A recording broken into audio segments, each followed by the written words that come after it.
For my street fiction selection, I read The Coldest Winter Ever by Sister Soljay. It is a story about a girl named Winter Santiago. She's the eldest daughter of Ricky Santiago, who is the neighborhood drug lord. So this 13-year-old girl lives a pampered life within her Brooklyn neighborhood with her three sisters, Portia, Lexis, and Mercedes, and her mother, Moms, who is more like a sister than an authority figure or a role model. So Winter lives an extreme life of indulgence because of who her father is, as well as the money that he has.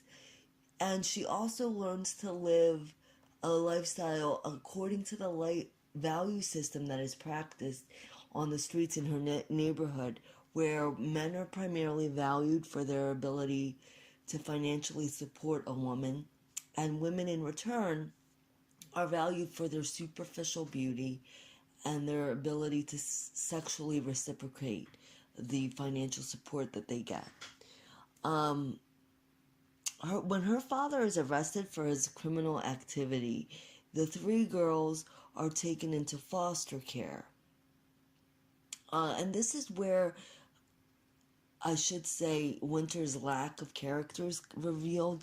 She abandons her sister, pretends not to know them, pretends to be someone else to avoid foster care.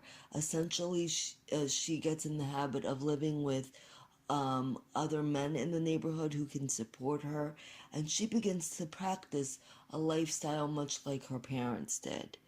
And it is in this context that she comes across Sister Soljay, who is the author and also a character within the book. She plays a community activist who tries to encourage young people in the neighborhood to change their lives through education and become self-resilient, self-reliant, and to change the cycle of poverty that is being repeated on a daily basis. So, throughout the novel, Winter actually has plenty of opportunities to actually choose to do this, to actually change her life, get an education, and start making better choices. And the question is, will she? Or will she continue to pursue the temporary satisfaction and material wealth that she gets through manipulating other people and the street hustle of her peers that she has learned from her father and everyone around her? Or will she become an agent for change for her own life as well as those close to her? And so we'll see what she decides. I personally enjoyed reading this book because of the way the characters were presented.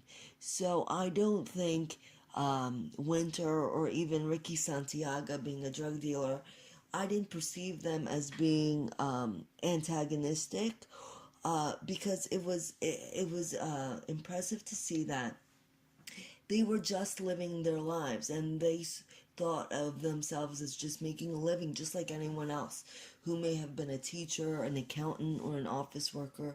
They were just doing what they had to do to survive. They were making a living at what was available to them. So I don't believe that they thought anything wrong about their actions or long-term consequences, which is probably one of the major problems when you think about criminal activity and that mindset.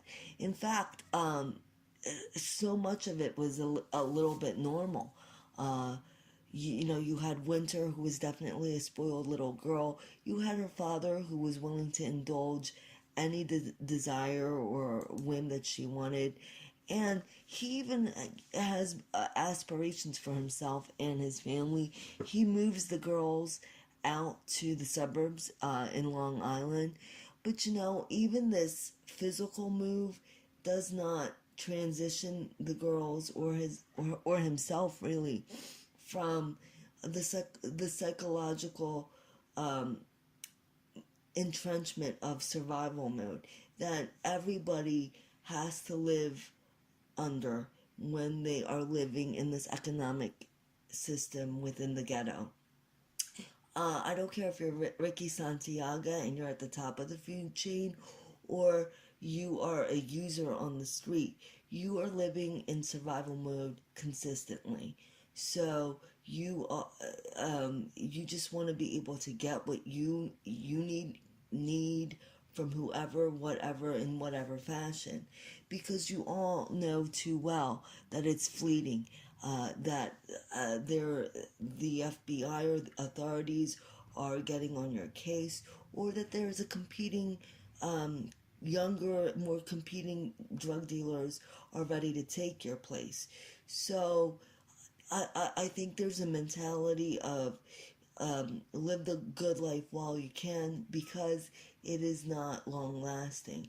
So that is one of the things that is so the mentality that is so entrenched in this lifestyle, that I think it's really hard to rise above to meet Sister Soul J's message of change your life through becoming self-resilient and education, because educating yourself, bettering yourself, that it takes something, it takes another level of consciousness that I don't think a lot of the characters within this book have, particularly Winter, who is the main character.